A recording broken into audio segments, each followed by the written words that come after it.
Hay una frase que hemos oído y seguro que hemos dicho un montón de veces. Es esa especie de consuelo que nos damos cuando las cosas se tuercen. Pero, ¿y si esa frase tan común en realidad nos estuviera frenando sin que nos diéramos cuenta? La diferencia parece pequeña, ¿verdad?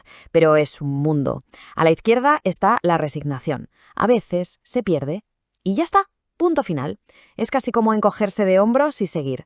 Pero a la derecha hay un cambio total de mentalidad. A veces se aprende. De repente la derrota no es un muro, es una puerta, es el comienzo de una lección. Y es justo esta idea la que marca la diferencia. Y para entender de verdad lo que significa esto, lo mejor es una historia. Una historia real, de esas que te ponen los pelos de punta y que demuestran cómo un simple despiste, uno solo, puede convertirse en una auténtica catástrofe. Vamos a situarnos. Un autor acaba de escribir la última palabra de su libro. Meses y meses de trabajo, de investigar, de escribir, todo a mano, guardado en un único portafolio. Esa sensación de euforia, de trabajo hecho, el proyecto de su vida, ahí, bajo el brazo, de camino a casa. Y aquí es cuando la cosa se tuerce de la forma más tonta posible.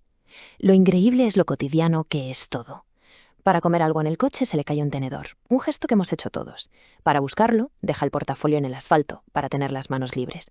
Encuentra el tenedor, se mete en el coche y arranca. Un despiste, un segundo. Eso es todo lo que hizo falta. Pensemos en ese momento. 20 minutos más tarde, conduciendo tranquilamente, de repente, un sudor frío, un momento de pánico. ¿Y el portafolio? Y entonces el recuerdo te golpea con toda su fuerza. Está tirado en la carretera, a kilómetros de allí. Dio la vuelta, por supuesto. Llamó a un asistente que estaba más cerca, pero nada, demasiado tarde. El portafolio, con el único manuscrito del libro, se había esfumado. Los días que siguieron fueron una auténtica tortura, dominada por estas 4 emociones. Primero, la sensación de ser un completo estúpido. Es que, ¿cómo es posible escribir un libro y luego dejarlo tirado en medio de la nada? Luego vino la ansiedad, el agobio de intentar reescribirlo todo de memoria, sabiendo que nunca iba a ser igual. La frustración de ver meses de trabajo tirados a la basura. Y al final, la desesperación, la duda de si sería capaz de volver a empezar. Esta historia es un ejemplo brutal de por qué los fallos nos afectan tanto. No es solo el error en sí, es la repercusión que se nos viene encima a nivel emocional. Vamos a ver por qué nos golpean con esa dureza. Es que esta cita de Les Brown lo clava. Los triunfos, las cosas buenas, son geniales, claro, pero muchas veces se sienten ligeros, como algo que guardas en el bolsillo. Pero las derrotas, los errores, las pérdidas, esas van directas al corazón. Tienen un peso emocional mucho mayor. Se nos quedan grabadas. O sea que el problema es que las pérdidas nos afectan en varios frentes. Primero, nos quedamos atascados en un bucle, ¿no? Dándole vueltas al error una y otra vez en la cabeza. Además, nos agotan mentalmente. Cada fallo se va sumando al anterior y la mochila cada vez pesa más. Y todo esto crea una brecha, una distancia enorme y dolorosa entre lo que sabíamos que teníamos que hacer y lo que al final hicimos.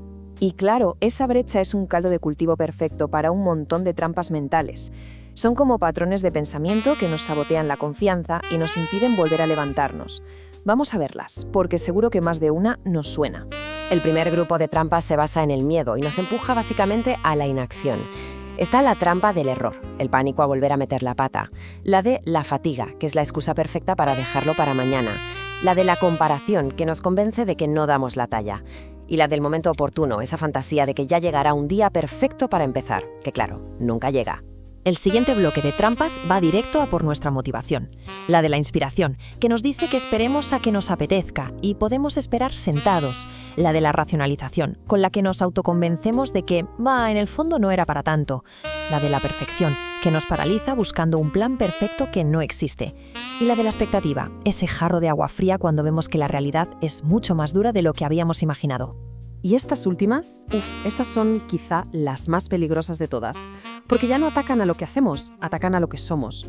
Nos hacen caer en el porque a mí, nos frena la vergüenza, el terror al que dirán, y la peor de todas, nos lleva a conectar un fallo concreto con nuestra identidad.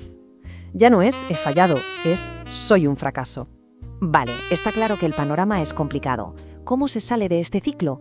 Pues para eso tenemos que volver a nuestra historia, la del manuscrito. Porque después de 4 días de angustia total, atrapado en todas esas emociones, algo pasó. Al 4.º día, sonó el teléfono. Era su asistente.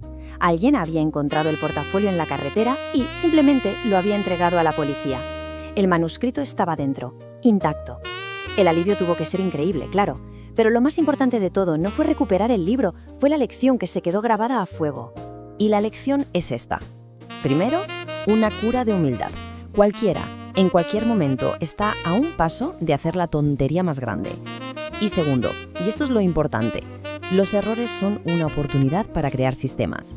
A partir de ese día, el autor empezó a hacer una copia de cada página que escribía.